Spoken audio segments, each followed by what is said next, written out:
businessmen, men looking for money, always like a challenge. And I can think of two names, I won't mention them just for a moment, but two people that particularly thought, well, she may not be able to do it, but I'm damn sure I can. And one of those men was a man called Frank H. Fortescue, who started a company called Frank H. Fortescue's Famous Players, eventually had as many as about 15 different companies, and made himself virtually a millionaire.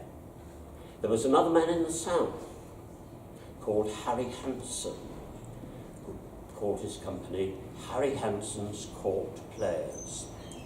And he likewise had, I think, about 12, less than Frank, but quite a considerable number of companies. Some were on long leases with the theatres, several years. Others were seasonal, 3 months or so. And so I'm going to point out these two men particularly because they had the most companies and they were the most successful. There were others. There was Keith Solberg that I think had the Grand at Wolverhampton, Derek Solberg, who had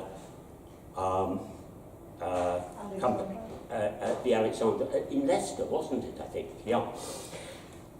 So we just mentioned that there were two brothers that had a company at Bolton, but they were different from the other companies that I previously mentioned, was Birmingham, Liverpool, and so on, because they wanted to cut costs, and they were in it, Harry Hansen, Frank Fortescue, the Solbergs, they were in it solely to make money.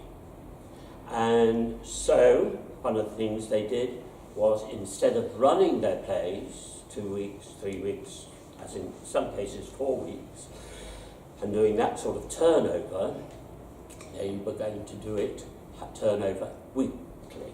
It was going to be commercial rep, or otherwise known as weekly rep. And as I say, they made a lot of money and they were successful.